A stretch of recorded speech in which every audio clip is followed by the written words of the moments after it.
Buenos días, aquí Augusto Townsend, curador principal de Comité, con las noticias de hoy viernes 12 de abril del 2024. Estén atentos hoy al podcast económico porque Ale Costa seguramente va a comentar lo que ha pasado ayer en el Congreso en el tema del séptimo retiro de fondos de las AFP hasta 4 UITs, es decir, 20.600 soles, y la propuesta que se estaba discutiendo de reforma del sistema previsional que lamentablemente fue rechazada. Lamentablemente pasó lo que era esperable de un Congreso como el actual, vale decir, aprobaron la medida populista, esto es el retiro de los fondos, y con bastante holgura porque obtuvo 97 votos a favor, y más bien se rechazó la propuesta de reforma integral, que es lo que más necesitamos.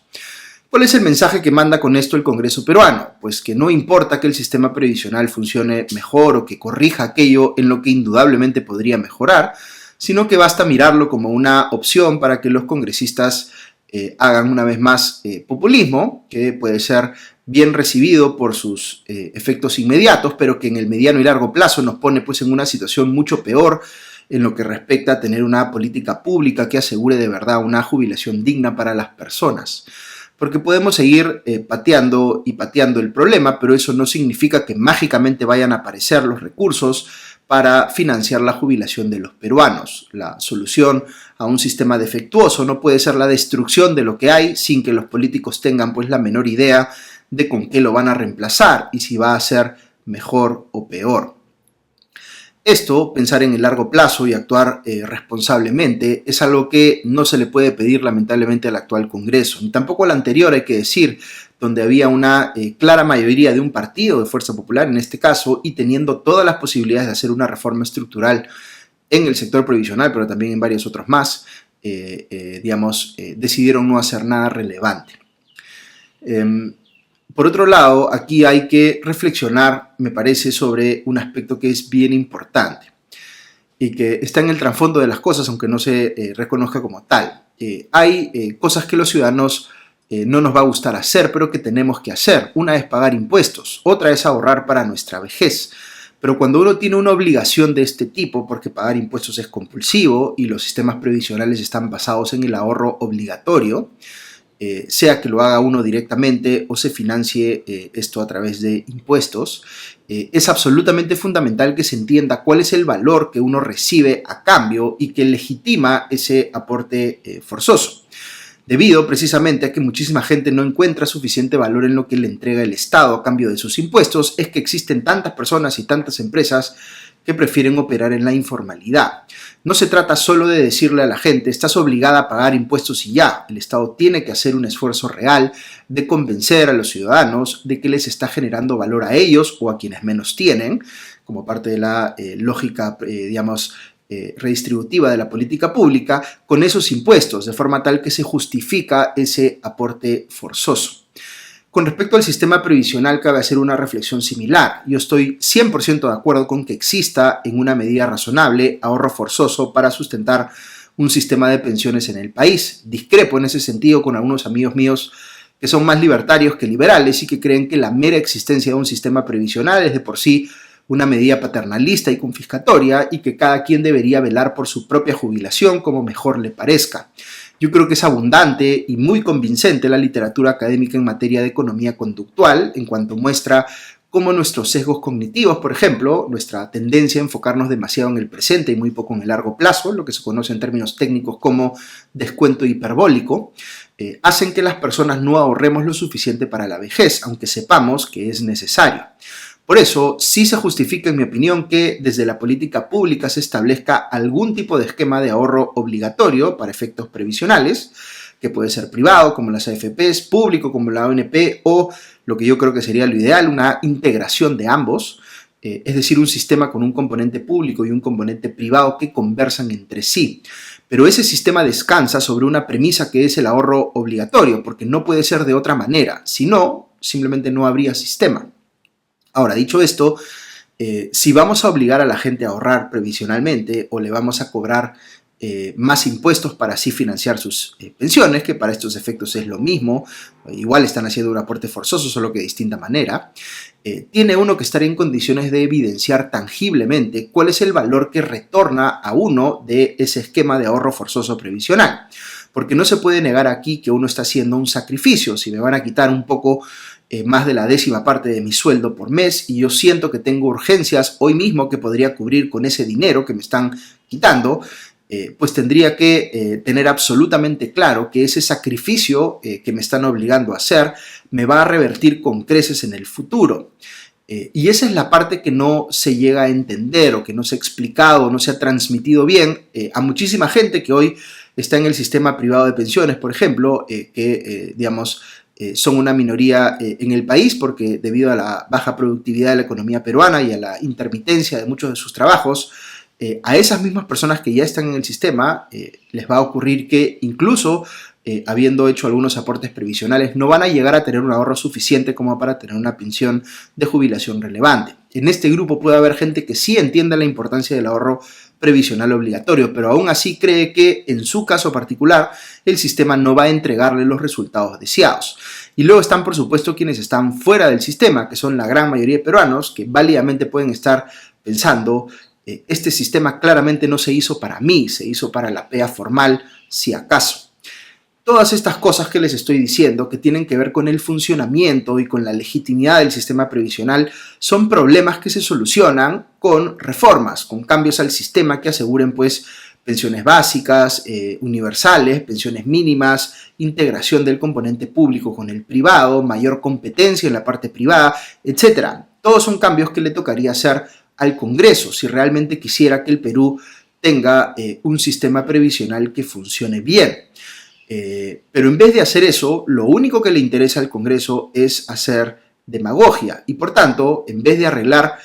algo que tiene que ser arreglado, lo único que está haciendo este Congreso es destruir lo que hay, sin ocuparse de que al menos hay algo que lo reemplace. Están básicamente imposibilitando que el Estado peruano pueda cumplir con su obligación de asegurar un sistema privado, público, público-privado, lo que fuere, que garantice el derecho a la seguridad social, que está en nuestra Constitución y los tratados que hemos firmado como país, es decir, que la sociedad peruana tiene que garantizar.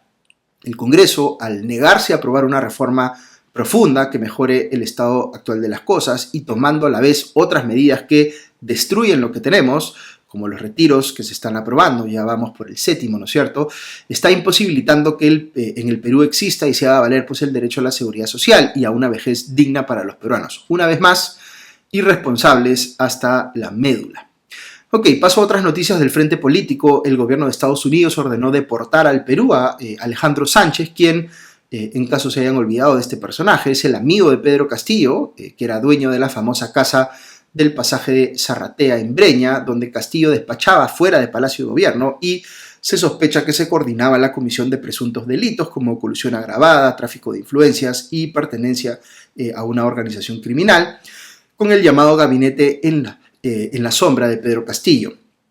Él mismo se habría beneficiado, Sánchez me refiero, con licitaciones presuntamente amañadas en favor de sus empresas. Sánchez ha presentado una medida cautelar para bloquear su deportación, pero si esta no prospera, será puesto de inmediato a disposición de las autoridades peruanas. Cabe recordar que él entró como ilegal a Estados Unidos y fue capturado en Texas, si mal no recuerdo. Tiene un mandato de prisión preventiva desde el 2022. Un aspecto relevante aquí es que podría confesar quién sabe qué cosa sobre Castillo a su vuelta a Lima si desea pues convertirse en colaborador eficaz. El congresista de Fuerza Popular Héctor Ventura ha dicho sobre Sánchez que, abro comillas, tiene mucho que responder al Ministerio Público y a la Comisión de Fiscalización, cierra comillas. Quien está en una situación bien complicada es el ex primer ministro del gobierno de Martín Vizcarra y ex gobernador regional de San Martín, César Villanueva, para quien la Fiscalía ha pedido 33 años y 8 meses de prisión por haber supuestamente recibido una coima de $320.000 para adjudicarle a la constructora brasileña Odebrecht en el 2008 una carretera en dicha región. Como parte del caso Lavajato, existe un testimonio de Jorge Barata, ex mandamás de Odebrecht en el Perú, que reconoce haber coordinado a través de un ejecutivo de su empresa que se le hiciera ese pago a Villanueva y que este tenía el codinome o el nombre clave, digamos, de, entre comillas, curriculum vitae, que se entiende que es por sus siglas. Muy complicada, como les digo, la situación de Villanueva. Dicho ese paso, veo en La República un informe que dice que, según el testimonio de un colaborador eficaz, Wilfredo Oscorima, el famoso amigo de la presidenta Dina Boluarte, que le, entre comillas, prestó relojes y joyas, habría recibido una coima de 900.000 soles en la empresa o de la empresa Obrainsa en el 2015 para que le adjudique a esta también una obra vial. Oscorima supuestamente ha hecho fortuna con un negocio de casinos, pero a la luz de estas imputaciones, habrá quien se pregunte si el negocio de casinos no pudo haber sido más bien una forma de blanquear dinero recibido como soborno. Esta especulación no resulta tan descabellada si hay pues ya un colaborador eficaz que directamente lo está acusando de haber recibido una coima de casi 1 millón de soles. Fuera de eso, veo que Oscorima ha sido sancionado por el Poder Judicial por incumplir las reglas de conducta, es decir, por no pasar por el control biométrico mensual al que está obligado en el marco de la investigación que se le sigue justamente por colusión y otros delitos en conexión con el llamado Club de la Construcción. Un par de noticias más del Frente Fiscal y Judicial. Veo que la congresista de Avanza País, Patricia Chirinos, ha presentado una denuncia constitucional contra el fiscal supremo, Pablo Sánchez, que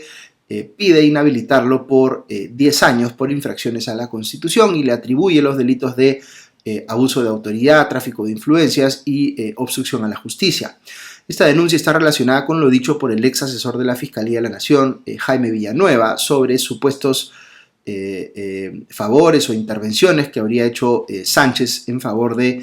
Martín Vizcarra y por supuestamente haber intervenido en favor de IDL Reporteros para detener un operativo fiscal que estaba llevando a cabo el fiscal Rurush en la sede de este medio. Finalmente veo que la Junta Nacional de Justicia le ha abierto un proceso disciplinario al fiscal Uriel Terán, quien trabajó muy de cerca con la fiscal de la Nación suspendida Patricia Benavides, y al juez Juan Carlos Checli. En ambos casos los procesos se relacionan con acciones que habría tomado Patricia Benavides para supuestamente favorecer a su hermana, la jueza Emma Benavides, investigada por vinculaciones con personas ligadas al narcotráfico. Y se basan también en declaraciones dadas por el ex asesor Jaime Villanueva. Uriel Terán fue a quien Benavides puso para que vea el caso de su hermana en lugar de quien lo estaba viendo, que era la fiscal Bersabe Revilla. Y sobre Checli ha dicho Villanueva que Patricia Benavides coordinaba directamente con él, como dando a entender que podría ella incidir en sus decisiones judiciales. Muy bien, eso es todo por hoy. Que tengan un buen día y un buen fin de semana y ya nos escuchamos pronto. Adiós.